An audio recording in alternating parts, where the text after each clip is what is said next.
Friends from the media, good afternoon. Welcome to today's press conference. The floor is now open to questions.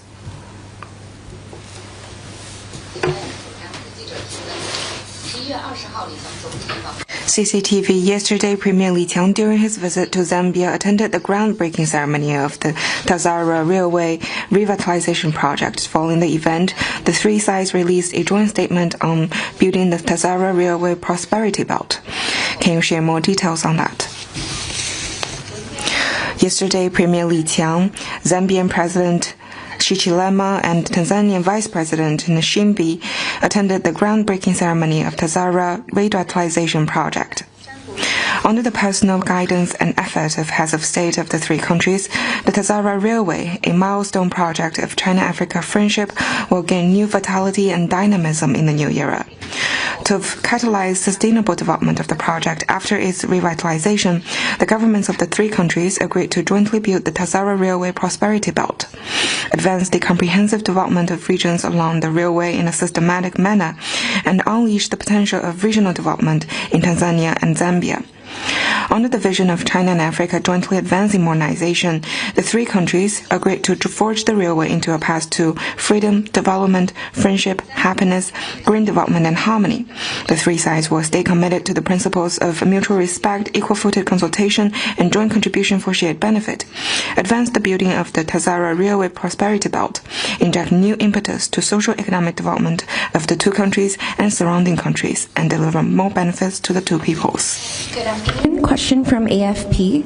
法新社，2名中国公民在美国被拘留，被称非法向中方走私了关于 AI 的芯片。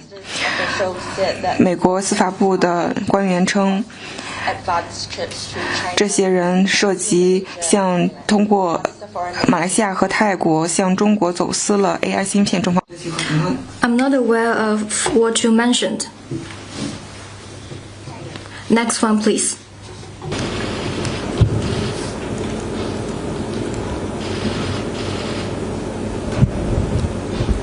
Good afternoon. Question from Roy. 路透社，有一些社交媒体的发帖，这都是中国的外交部官员针对日方涉台言论所发的帖，里面涉及一些动画，有一些分析人士称，这显示了中方的战狼外交风格，中方对此有何评论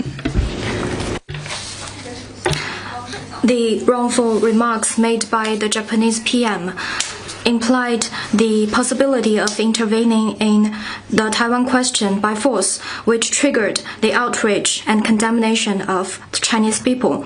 China opposes it. The international community should pay more attention to whether Japan will stick to the path of peace. Next one, please. Question from AFP. 法新社，日本首相高市早苗今天称，他希望能够有建设性的中日关系，这一立场并没有改变，中方对此有何更新的评论？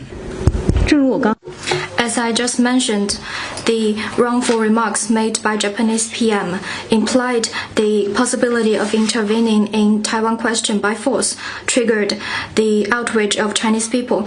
China opposes to it.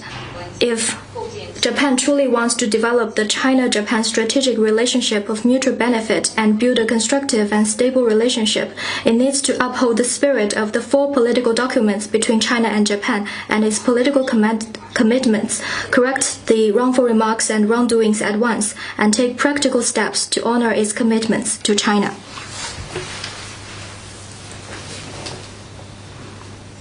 Next one, please.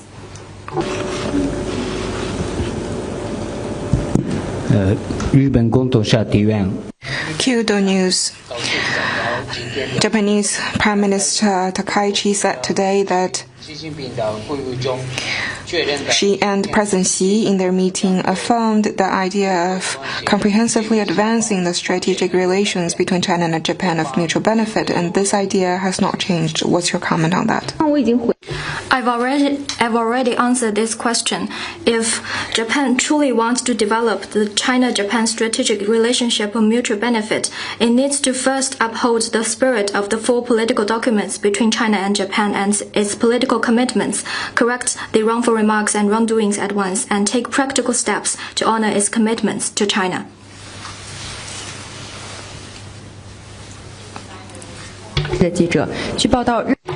It was reported that the Japanese government recently has completed its export of Patriot air defense interceptor missiles to the United States. This is Japan's first export of weapons of mass destruction after it relaxed controls on arms exports. Sources say that Japan's Liberal Democratic Party has begun discussions. What's your comment? Following the World War II victory, international treaties and instruments such as the Cairo Declaration, the Potsdam Proclamation, and the Japanese Instrument of Surrender clearly state Japan's obligations as a defeated country, requiring Japan to be completely disarmed and not to maintain such industries as would enable her to rearm for war. However, in recent years, Japan has kept easing the restrictions and seeking military buildup. It has increased defense budget for 13 consecutive years and adopted the new security laws to remove the ban on exercising the right to collective self-defense. It has also replaced the 3 principles on arms exports with the 3 principles on transfer of defense equipment and technology to ease restrictions on arms exports, and even has started exporting deadly weapons. While claiming it hopes to build a world without nuclear weapons, Japan is actually strengthening cooperation on extended deterrence and even seeking to revise its 3 non-nuclear principles to open the door for enabling nuclear sharing arrangements. If Japan seeks to go back to the path of militarism, violate its commitment to peaceful development, and disrupt post-war international order, the Chinese people will not allow it, and the international community will not allow it. Such attempt will only end in failure. Next one, please.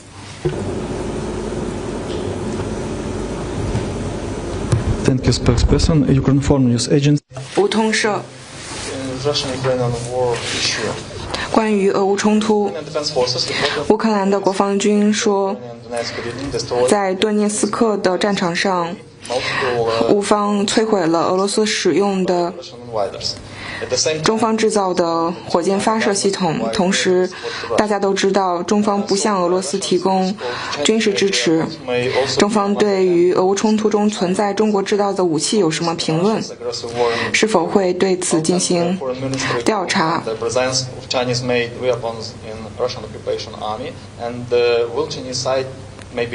是否会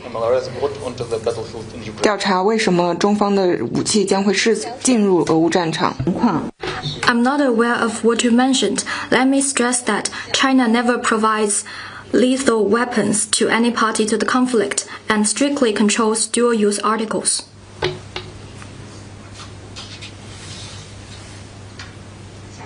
Next one, please. 还有其他问题吗？ Any other questions?